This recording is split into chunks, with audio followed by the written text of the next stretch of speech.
base, that layer of muscle inside. It can't go further down because I've put an ankush, I've kept it on the tummy. What happens then? It goes down, it can't, then it spread. So I'll find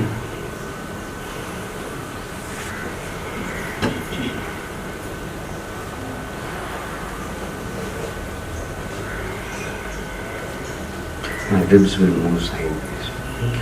This is what I would call diaphragmatic breathing.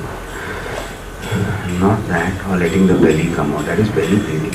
That is good if you can't sleep and you want to sleep. So you do belly breathing, you will be so relaxed that you will go to sleep. You don't want that just before japa. You also be a little careful. We keep it taut. I'm exaggerating this right now to demonstrate. You don't have to breathe like this when you're doing japa, but actually it is that.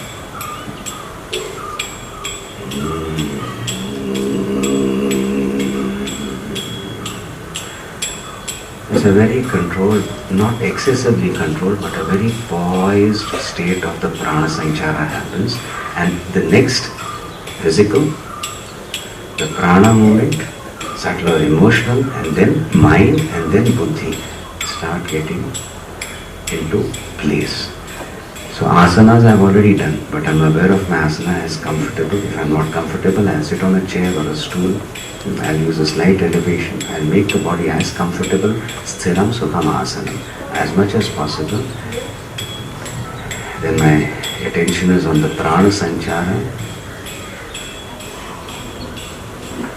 This type of breathing, I believe, triggers off the parasympathetic system, which means you feel good, you feel composed. The sympathetic is anxiety, fight, flight response. No, we don't want this. Then I'm able to dare to go within, where I'll be putting my thoughts in process. My what agitates me, incidents that have happened, things that have been said. Do I want to go on thinking about it? Do I want to approach the divine to handle that person or something like that? No. Then it will become karma kanda. I am approaching God, I am doing something for God so that He takes care of somebody else or takes care of my business. It's gone into karma kanda. I am doing this only for God, for myself, my connection with God. There's nothing selfish in it. I'll become a better person and that helps everybody. That being my first step, that I've just stabilized on this, you can visualize this. You park your vehicles there, you leave your slippers, you're walking up this, and here, at this stage itself, there are people assembled. My goal is that. So I'm walking towards that. I'll have people here, on this side, on this side. On this side I have people who I feel love me, I love them, I'm comfortable. On this side, I'm not referring to y'all, okay? This is a mental level which I will do. I have people who don't like me, who have been seriously vicious or they have said something. And there, what they have said is going to plague me when I try to do meditation. So I visualize them also. And you know what I do? I greet them. I greet these people also in that visualization. I dissolve. I cannot resolve. If you try to resolve your arguments, unhappiness, you are stuck. You will go into the waters. I dissolve that resistance. I dissolve that anxiety. I dissolve that dislike. I dissolve even the pain that I have felt in my interaction with people at this stage before I go into that. I greet them, and I see them responding nicely to me. It's my mind. I can do that. I greet everybody equally. People, my people, whom I love, whom I believe love me. It's all belief. And people who have been nasty, I greet them equally with equal love. Why? Because I'm in the sannidhi of the divine. That done, I go to the next. I cross, I leave both people. And then I dare to visualize I'm there for whatever I have to this class, I think offer, then I sit there and then I start the japa. This is dhyana. The dhyan shloka that is given, okay, and then you start your japa. If you don't want to go into a form as per se, visualize this. Here I have let go of all the good and bad. What I like, what I dislike, because both are going to plague me when I think of the divine. I leave it here and then I dare to approach the divine. and very strong. If it is done intelligently every day, it becomes yours. So very swiftly, this will reduce. This visualization will reduce. You'll swiftly be in that Sannidhi which you know, which you have identified as the spiritual. Not necessarily defined. Certain things will be there, the Paduka or a Shivling or with whatever, a Devi, whichever your samskaras, what the Guru has given you, will determine what form you associate with the divine. The divine is not limited by that, but it is your point of contact. Some people, a Shaligram, yes. Some people are Shivlinga, this is divine. You see, tell me right now, immediately, what will you define as Sri Ram, job done. He who has that bow, he who was there with Lakshmana, he who was there with Sita, Janma Janmar ke samskar. That I would like to define as spiritual or whatever. No issue. He is not limited. I am limited by this form. I want to transcend this limitation. I am not going to free God or bind God by thinking of him in a form. As long as I contact him, that my job is done. And to make that contact happen, the acharyas, the shastras have given certain forms. They are not going to keep you in your bound state, and they are not going to limit God. Understand? So merely discarding form is not going to help, because you are already bound by form. You are going to use the form of God if there is a form. I am not asking you to think. If you have been given, only to get over your own limitation of form. I am this person, so and so, etc. So there that connection happens. Once the mantra starts, because I have taken care of my posture, I am comfortable, my breathing is poised,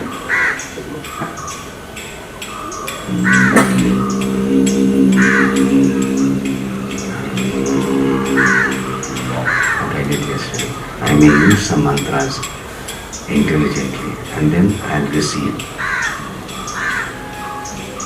So the Vaikhari Vani is being pulled. The uttered speech is no longer being uttered.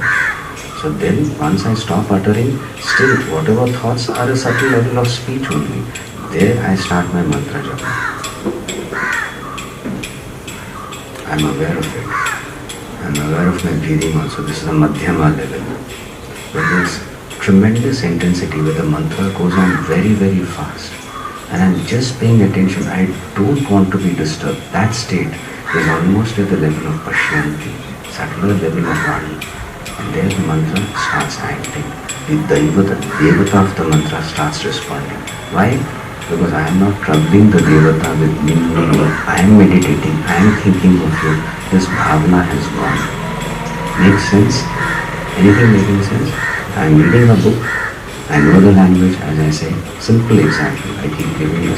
So, since I don't know what the book contains, I just start reading, and then I'm captivated by the narrative. And I get so absorbed in the book, I don't really see the letters, I don't see the words.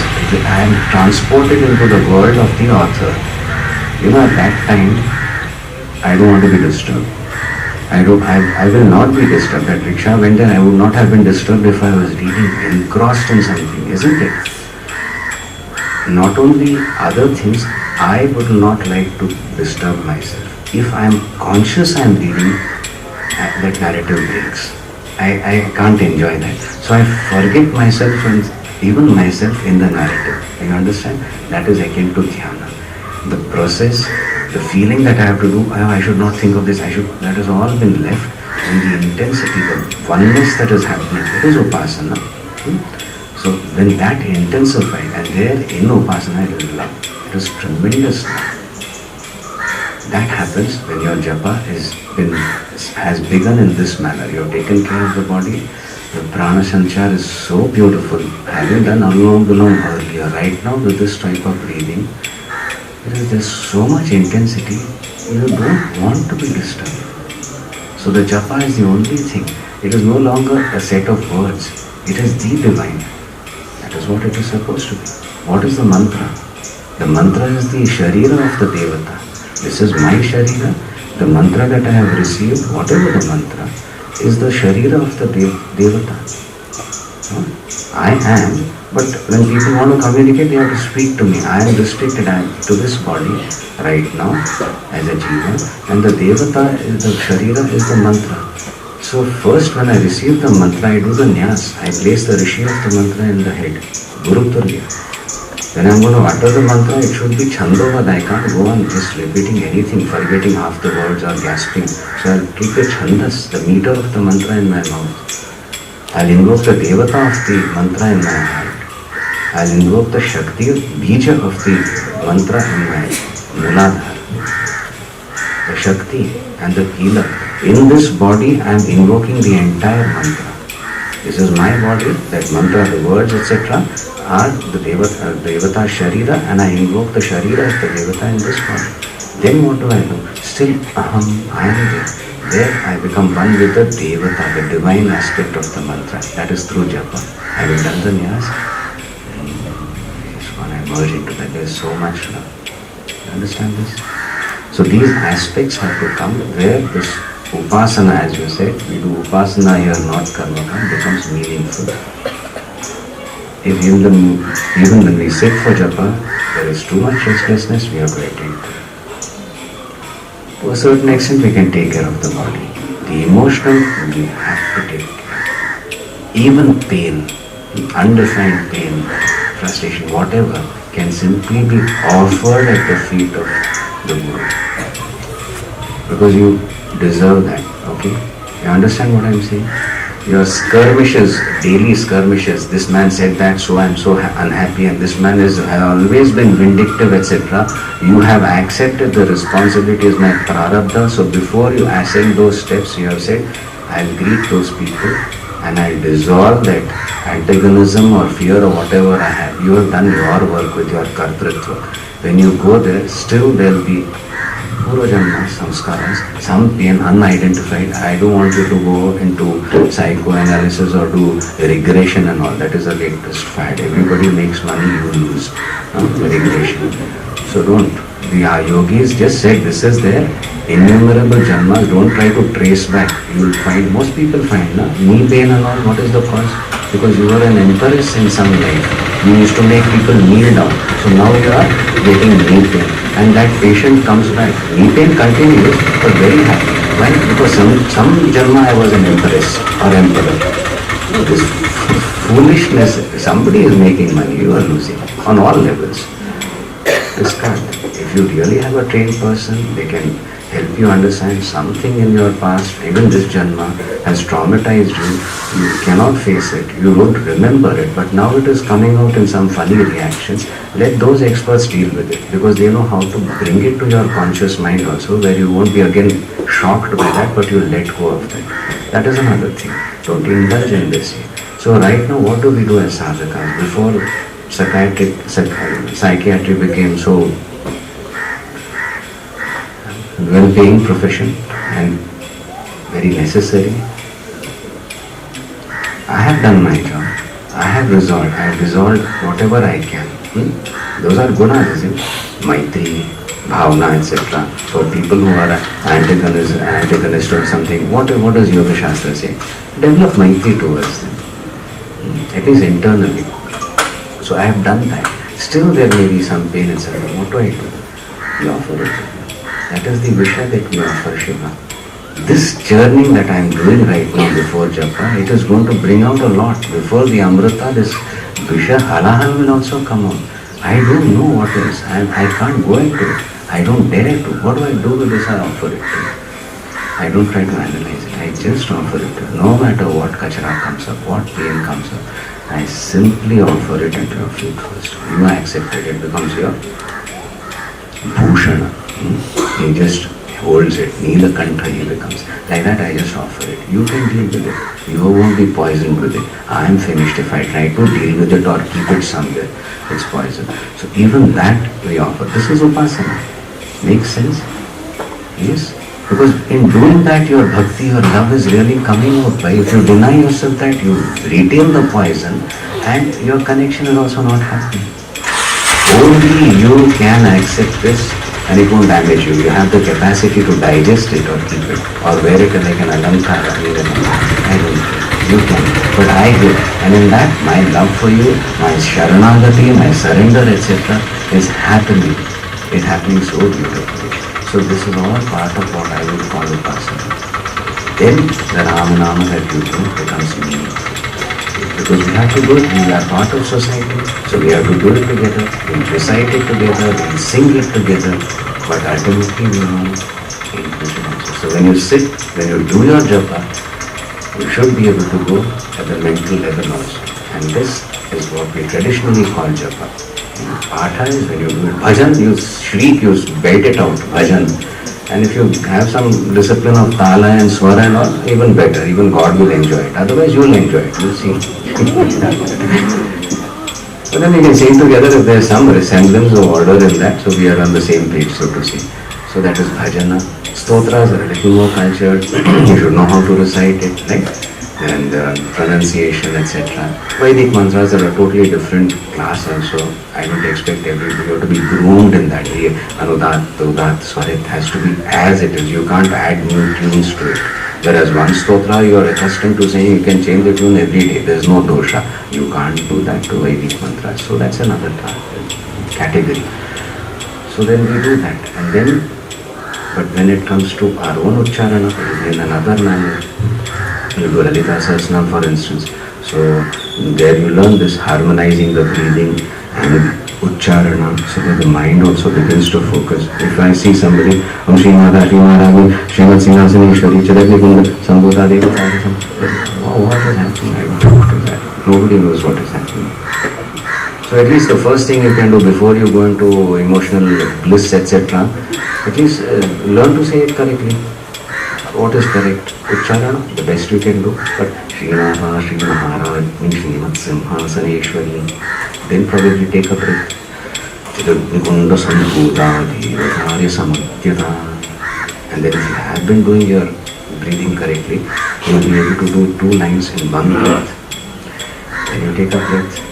So you're using, this is what sophistication, you use your breath also correctly and you utter it correctly, then probably 4 stanza or 2 stanzas in one breath, you're developing tremendous strength. It is emotional strength, it is endurance at a physical level, and anybody can do it. Remember that, it's not something for superhumans. You can do it, and tremendous capacity to pay attention is happening. So it becomes beautiful. Saraswati becomes very pleased. This child of mine is using this my Vani intelligently at the Vaikhari level, at the Madhyama level, because the correct breathing is happening at the Pashyanti level, and then I have to show him that I am in his heart at the Paravani level also. That is her job, she'll do it. So we have to use all these elements. When you do it, you will find your upasana really making sense. Your connection with the divine is strengthening. You realize you are moving closer and closer and closer. That is upasana. You're closer. And how are you moving closer? You are in a queue. You're fighting there, taking care, you're going there. Finally you deliver that, have a glimpse, and you rush out. Not and go get lost. No, not that sort of closeness I'm saying. You're closing, you're moving in closer to never retreat. Your position there is secure, and there is no competition. That is the beauty. You will sense that closeness and you will never be deprived or denied that. That is upasana. Okay? So it's not a fleeting acquaintance, it is not one jhalak of the, I was sitting there, I saw this fantastic thing, I felt I was, God everywhere and all. Is that Brahman? Am I enlightened? You do your work, then we'll talk about it. So don't go for such fleeting things. They may be indications, but they are, as I keep saying, signposts. It's good, no? Yesterday we set out. I think I reached Kanyakumari because somebody took a wrong way. Finally we reached Ramnagar. So we require signposts. Halfway we go there, Kanangad is this way. Where am I going? I don't know. So okay, that is required. But if I say, oh my God, this signpost, this is showing me the way, I go and hold it to myself, cling to it. So whatever experiences etc. are only for that. You are on the path. Don't seek those. What you are going to get is much more. Maybe. If they come, fine. If they don't come, no issue. The Shakti is guiding. But your understanding will be by the strength you get through your upasana, with the deep abiding presence that you feel in your heart, so that on a laukika level also you are able to handle things in a much better manner. Something that used to irritate, something that used to frighten you, it doesn't seem to demand that at all or have that sort of a hold on you simply because your connection with the divine is becoming stronger. That is upasana. You come closer, you are established. You are closer and closer established to that. Till the Lord says, you are mine. Till then we have to say, I am yours. Then he says, you are mine. We are late. We will finish up with the bhajan. आजकल को तन्मय हो जा मेरे मन.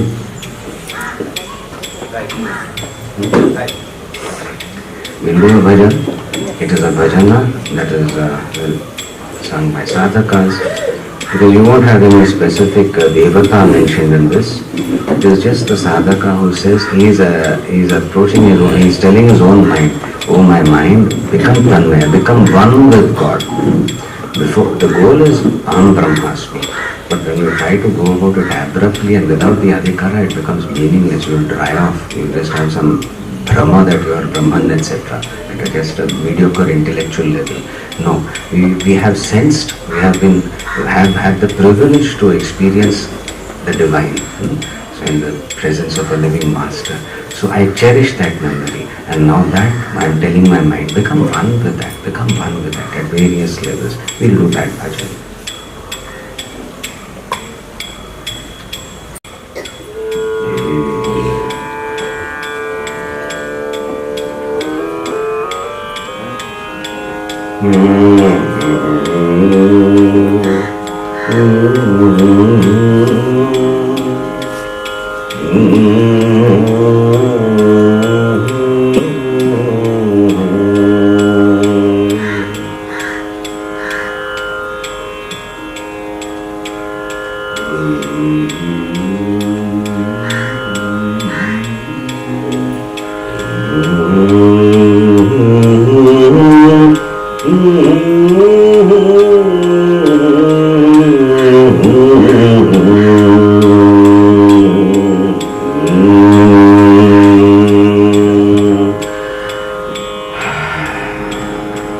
Bhajans also, as far as possible, don't follow the swara physically.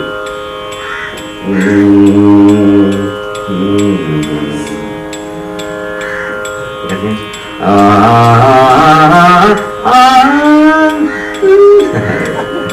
use the prana correctly, use your vocal cords correctly, so that you can still get that using it correctly. All this is redundant, in fact it damages. You'll be able to repeat Tanmaya Hoja, Mere Man, Shivamaya Hoja, Mere Man. Shivam is Mangalam.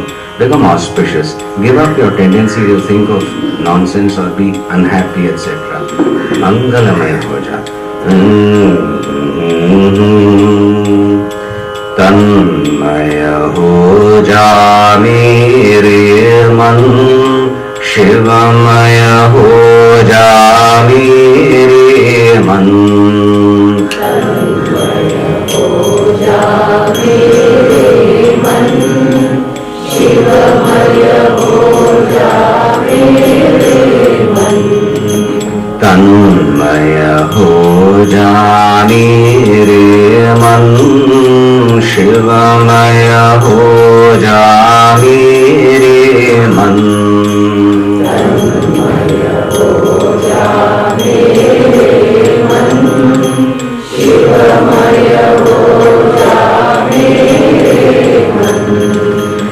Neela anavila mauna gagan. Neela anavila mauna gagan. Neela anavila mauna gagan. Neela anavila mauna gagan. Geet sunata bahe pavan. Geet sunata bahe pavan. Geet sunata bahe pavan. Geet sunata bahe pavan. अष्टमूर्ति का दिव्य नटन,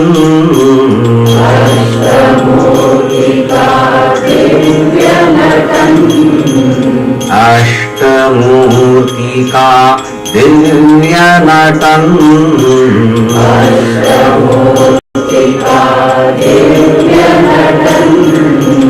अखिल जगत अनुपम आंगन,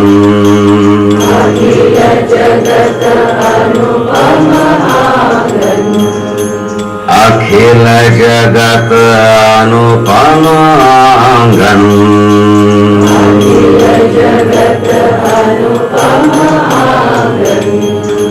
तन्मय हो जा मेरे मन, मुदमय हो जा मंगल मन,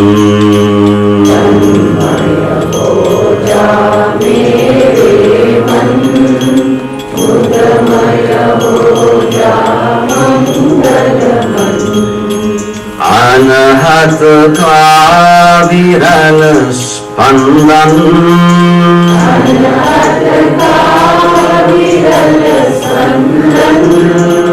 अनहत का विरल स्पंदन,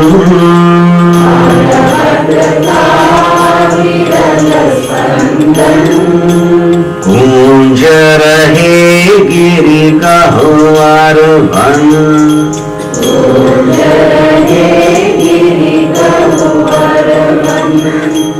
गूंज रहे गिरि गह्वर वन,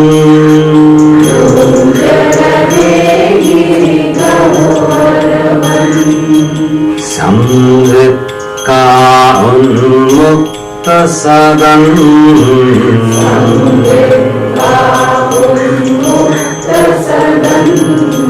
संवित का उन्मुक्त सदन,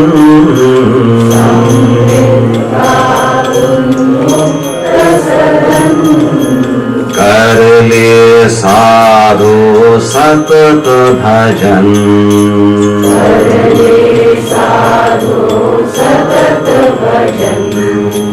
कर ले साधु सतत भजन,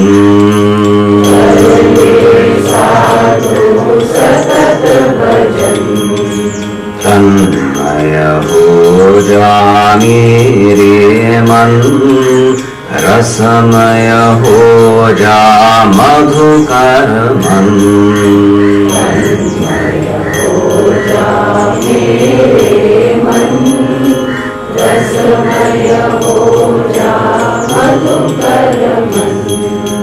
श्री गुरुदेव ज्ञानांजन,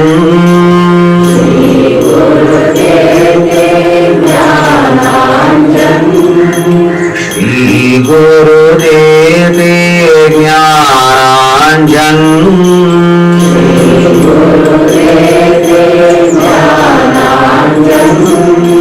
शांति प्रदायक शास्त्र वचन,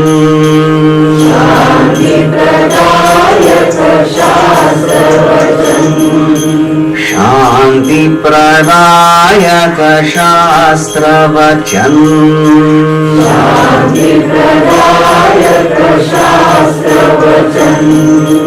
अवन निरत अनवरत नयन,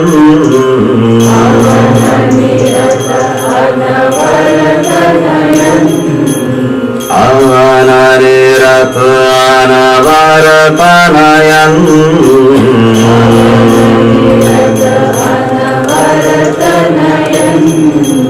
खोल रहे मन अवगुंठन,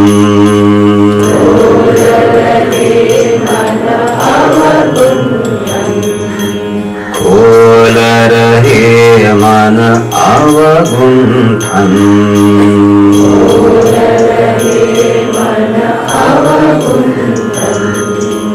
तन्मय हो जा मेरे मन, गुरुमय हो जा विनय मन,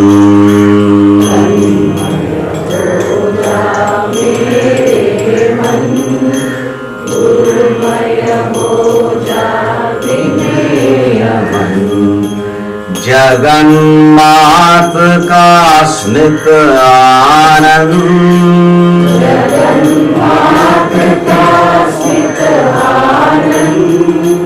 जगन्मात का स्मित आनंद,